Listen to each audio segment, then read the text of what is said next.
For those of you who haven't seen, there's a video on YouTube by Retro Gaming Now called Minecraft Doesn't Need You. It's an absolute work of art and inspired me enough to make this video, which is essentially a direct sequel to that video. Check it out. The basic premise of this idea is based on the vast infinite nature of Minecraft. But unlike most videos that explore Minecraft's mind-boggling size or various infinite possibilities through its open-endedness, the direction we're expanding into for the sake of this thought experiment is a direction you might not have expected: deep time. Minecraft is waiting for you, but what if you never arrived? What if you left one day and never came back? What if you put a short amount of time on a hardcore world, then accidentally died in-game? What kind of world would you leave behind after your player was gone? What would Minecraft do without you? This isn't the story of how we would vanish. It is the story of what happens to the world we leave behind.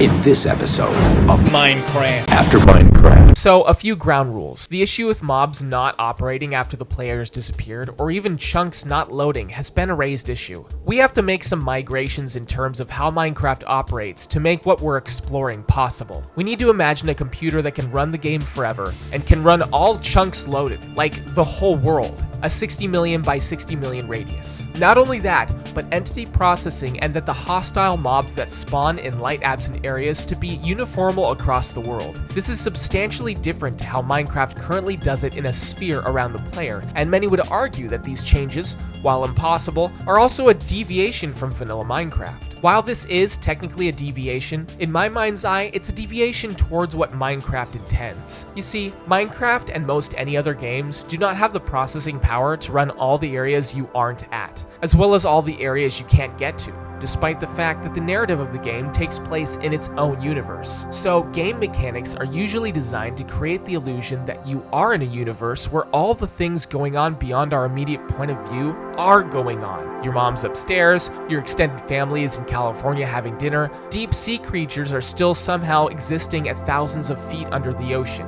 Similarly, in Minecraft, its game mechanics want you to make it seem like monsters are spawning in the world, everywhere.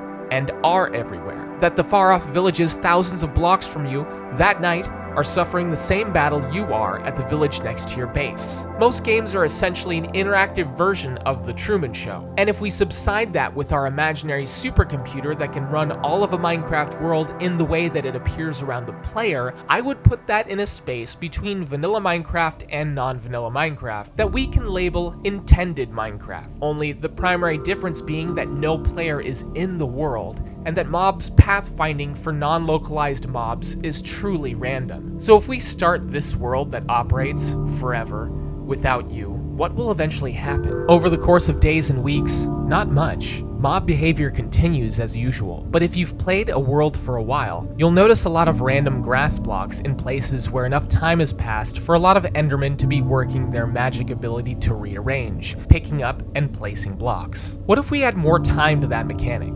Like millions of years. With completely random pathfinding, incredible things can happen, like one zombie making it from one world border to the other, if there is an actual pathway to get there. But the implications of Enderman's limited ability to rearrange the world is an incredible thing to consider. With enough time, they would rearrange the landscape of dirt, but given enough time, you could witness an infinite amount of shapes within the finite confines of their limited block placing behavior. While you could say that in this sense, Endermen are the great creator, there has to be a balance in everything. So what would be the great destroyer? The creeper. But what can make a creeper explode? Weirdly enough, while using flint and steel by the player will make them explode, creepers stepping on fire or hitting lava does not. Only snow golems throwing snowballs at them will make them retaliate and explode, or skeletons accidentally hitting them with an arrow. Endermen can naturally create snow golems. Unfortunately, regular pumpkins, which are quite abundant in generation, won't do it. You need carved pumpkins, which only have a few natural spawning options in woodland mansions and illager outposts. But Endermen can move those and naturally create snow golems who can then attack creepers. Remember that these events are insanely unlikely and need to happen one after another, but if it can happen, it eventually will happen. By that logic, you can create chains of explosions that could lead a tunnel down to a stronghold. If we're in the extremely rare seed that all Eyes of Ender are placed and the portal is already lit, then we have a tunnel in which all natural overworld mobs can walk right into the end dimension with no player intervention required. Now comes the obvious question: can the game defeat the Ender Dragon itself? Retro Gaming Now posited that Enderman could build staircases out of blocks from the overworld.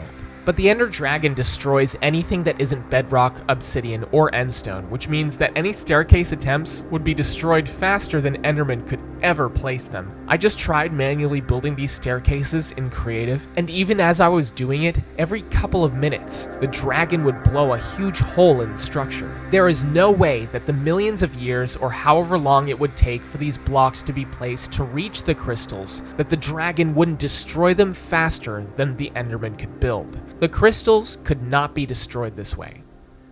However, the Ender Dragon is known to knock back the player and mobs in the air and across the island with incredible force. Unfortunately, the Snow Golem cannot survive a single hit from the Ender Dragon, but the skeleton can. If the skeleton were knocked up to the tower, then the skeleton, now aggressive to the dragon, fired a shot at the dragon, but the crystal was in the way. Then we have a destroyed crystal. Previous incarnations of the Ender Dragon were possible to be damaged and even defeated by various mobs, including snow golems, creepers, and even skeletons. However, with the changes of the game made to the Ender Dragon, it's almost as if Mojang anticipated this and did not want it happening under any circumstances. Not even the new Warden boss can damage the dragon. She was made impervious to all projectiles not fired by the player, and either through hitbox largeness or direct coating, it is also impossible for any mob to get a melee hit on her. Skeleton arrows bounce off, snowballs no longer affect it, creepers appear to want to pathfind and explode on it, but can't get close enough due to its hitbox, when in previous versions, it could. It seems like Retro Gaming Now's TNT idea, where Enderman would slowly bring TNT to explode on the Ender Dragon, is the only way to defeat it. But this seems extremely unlikely, even with infinite time. There's a very finite amount of naturally generating TNT, since it's very rare, and it's astronomically more likely that each TNT piece would be exploded or destroyed by other means, especially considering most of the accessible TNT only spawns in a woodland mansion, a structure that needs a single strike of lightning or nearby lava before the whole building and its contents are lost forever. You would need millions, billions, trillions of attempts or more at this infinite time experiment before you found a world in which the Ender Dragon being defeated by naturally generating TNT would possibly happen. But I found another way: the Creeper. Creepers may not be able to directly explode on the dragon after being antagonized by it, but I found that creepers sitting in the basket of the portal are safe from getting hit by knockback, and will damage the dragon if exploding in that spot while the dragon is perched. So you need a creeper to explode in that spot by other means. A snow golem may antagonize a creeper, but there's also a rare and finite amount of carved pumpkins per world, and the golems get killed by a single swipe from the dragon, which means this is very unlikely, as the source of snow golems will eventually cease due to it being a non-renewable resource. But there's another mob that's renewable forever: the skeleton. All you need is a skeleton getting hit and angered by the dragon,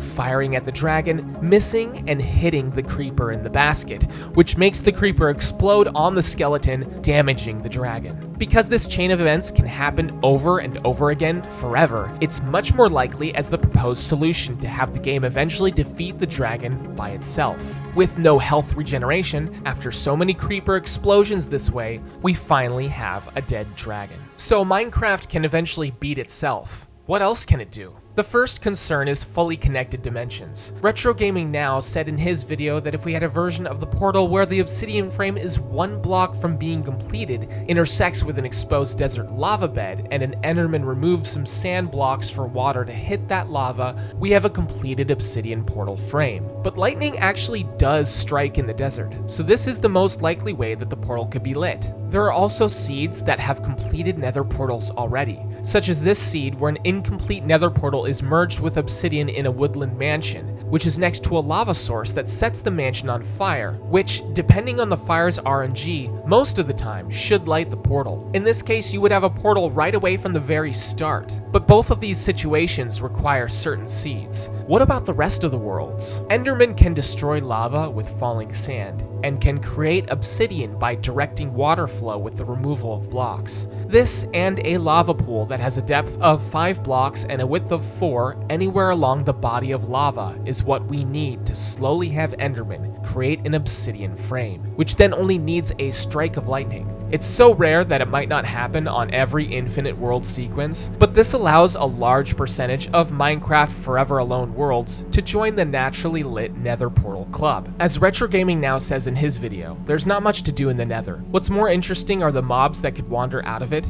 specifically Zoglins. A Zoglin could wander out of the Nether and into the End, and through the portal to Outer End Generation, where it could possibly wander onto an end ship if the portal generated close enough to it. There it would battle and eventually defeat the Shulker. But how could we get the Elytra off the wall? Most mobs are too tall to fit into the Nether portal frame, but a skeleton jockey actually could fit if hit by a snowball from an iron golem, or an arrow from another skeleton. It would then go through the portal and land on the end ship as well, travel inside, and battle with the Zoglin. Fighting the Zoglin, it could eventually misfire and knock the Elytra off the wall. After the battle, a fox could wander into the End, through the outer portal, onto the ship, and pick it up, holding it in its mouth.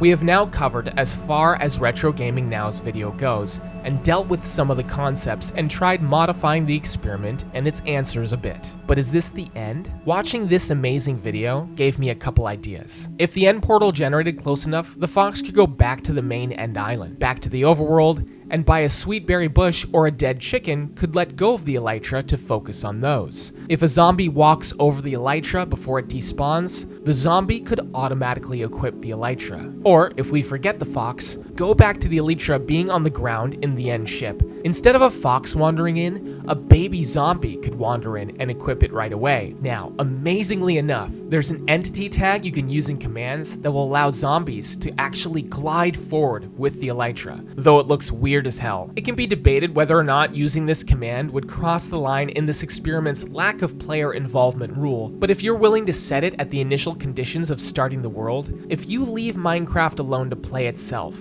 the game can light both portals to connect all dimensions, dig to the end portal, defeat the Ender Dragon, visit end ships, gather the Elytra, and actually enjoy the use of the most OP post-game reward that Minecraft has. At this point, what we're talking about is so unlikely that if this computer ran until the heat death of the universe, it might not be able to accomplish this in time. But as long as it's possible, then the chance is not zero. Let's keep going. This zombie would be the hero of the undead. Like that moment in Game of Thrones when the White Walkers converted one of the dragons. If the zombie could make it back to the overworld, it could glide from village to village, slaying all that resisted, except for getting killed if it encountered an iron golem.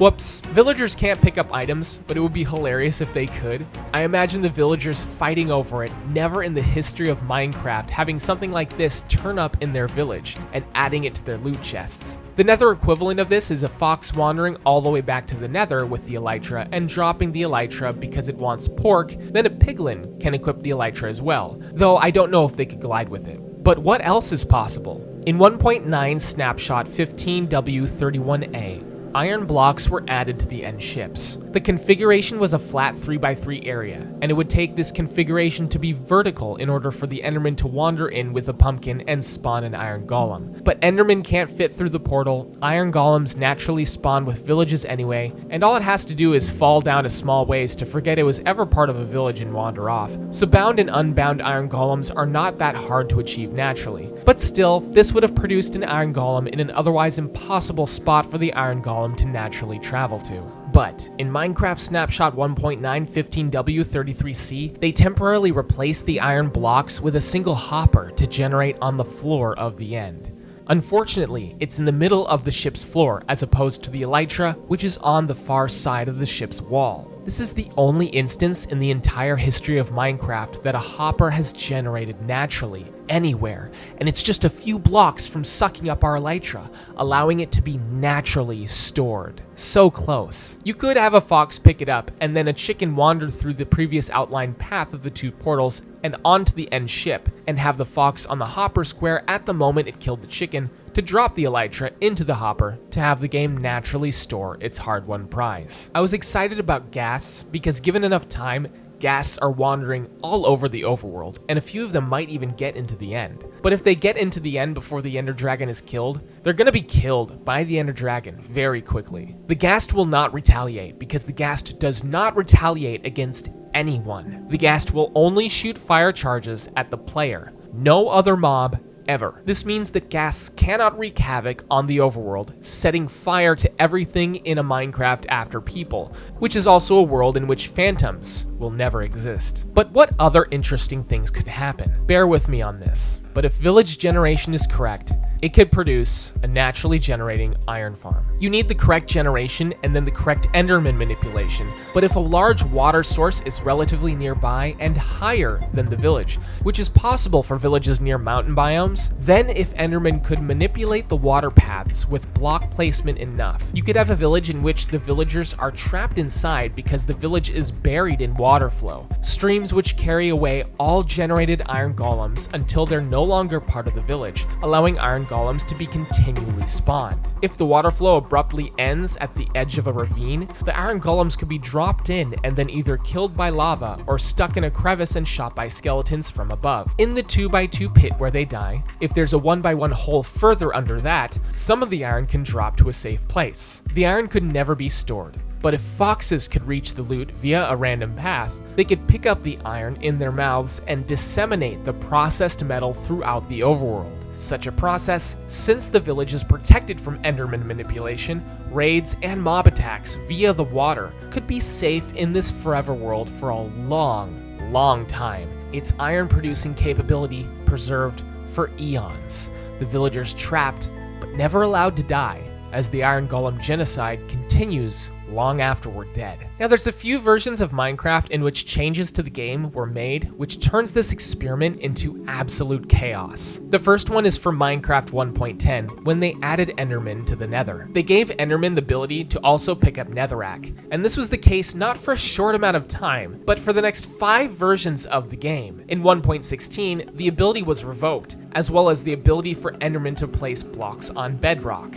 This means that for 5 versions of the game, if left to its own devices, Minecraft's nether dimension becomes utter chaos. Endermen have the ability to dig the dimension as low as its deepest air pocket, possibly lava pocket if they start draining lava lakes with gravel. They can, with enough time, bury entire nether fortresses, reveal nether fortresses naturally buried in netherrack, and change the landscape continually and forever. It's like seeing the changes erosion makes to the real-world landscapes over large spans of time. But imagine them not dictated by weather, but by the complete random whims of Endermen, creating strange shapes. Random mountains of the stuff appear and disappear. Blaze spawners drowned in netherrack never to spawn blazes again. The list goes on. And it keeps going. Because Enderman had these abilities for 5 Minecraft versions, and also could place blocks on bedrock, which wasn't a problem before since Enderman didn't spawn in the nether previously, this means that for 5 Minecraft versions,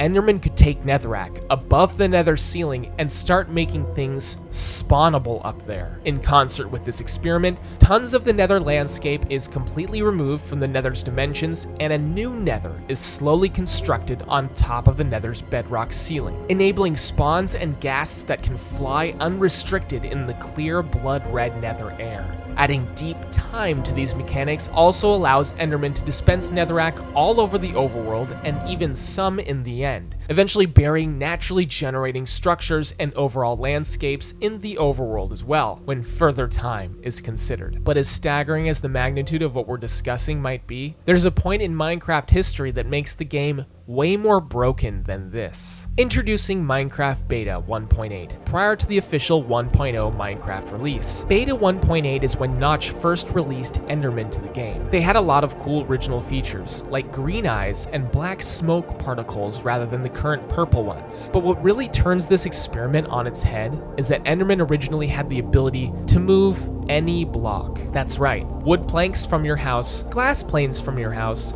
obsidian, even your chest blocks full of your items. They could just take them away. This was way before the 1.5 Minecraft Redstone update, so you can't have Enderman accidentally making insane redstone contraptions, and with the few redstone items that exist in the game at this point, you can't have that anyway because they're not naturally generating. But when you apply deep time to this state of the game, Minecraft becomes a turbulent matter rearranger. No feature of the game, not even Bedrock, is immune to the Enderman's manipulation. They could move and construct naturally generating obsidian into obsidian frames, which then could get lit by a number of ways, and then just as soon disappear again as an Enderman takes away one of the obsidian blocks. Mountains deconstructed, strange-looking facsimile imitations of mountains reconstructed, every single naturally generating cave and abandoned mine shaft completely destroyed and rearranged, all naturally generating chests randomly placed throughout the world until billions of years later, the Minecraft world is a perfectly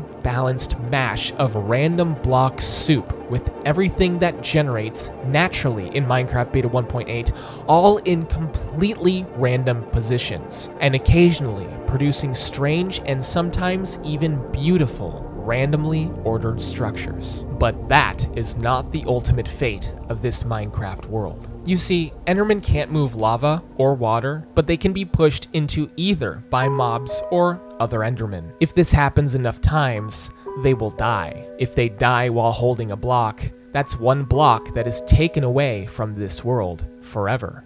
Now, play that equation out over infinity. The ultimate fate of Minecraft Beta 1.8 isn't permanent disorder, it's permanent and complete annihilation. Endermen can even move bedrock, but unfortunately they can't pick up what's under their feet, so they're not creating holes revealing the overworld's void anytime soon. But from the open cave blocks that go into bedrock spaces so that the bedrock areas are hollow, lie the deepest spaces where air touches. From there, those areas can spread as Endermen pick up the bedrock blocks and take them away, to eventually be destroyed from the death of Enderman. Eventually what you would get is a Minecraft world completely devoid of all blocks, save for mountains of material hidden and protected by water and lava, and the deepest bedrock layer at Y1 totally exposed. A bedrock super flat, completely devoid of everything. In this version, Minecraft's future without you is a slow and painful annihilation, followed by the forever silence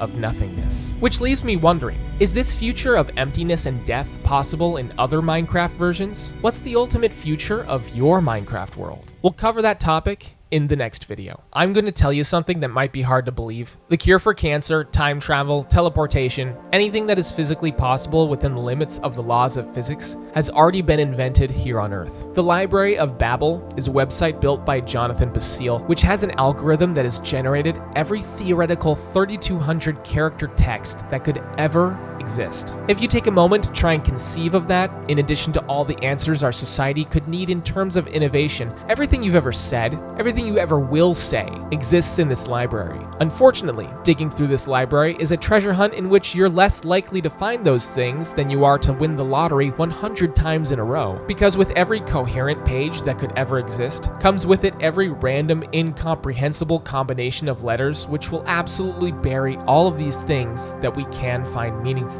or useful. Minecraft has unlimited possibilities even if we do nothing. What we just did with Minecraft is take all possible outcomes with no player intervention and considered it as a multiverse of all total possibilities and focused on some of the most interesting and meaningful outcomes. In terms of the Babel library, it reminds me every day that every possible state of your life already exists. You just have to make the intuitions and choices to get yourself to that predetermined path that already exists in the fifth dimensional superposition of total outcomes in our universe. I'm really excited to explore more of the possibilities of that superposition in Survival Minecraft for the next video. A deep thanks to our top tier patrons: Comrade Bake DPRK, Cristiano Frazanetti, EPRB, Jonathan Finelli, Connor L, Kier Longs, Mr. Zombie Grizz Dude 551, Matthew Scarberry, and Thibalt Tollett. The impact of your contribution transcends time and space as well, which means I'm grateful for it, as well as seeing all of your beautiful and interesting names. If I could adopt you, I would inculcate you into my transhumanist cult,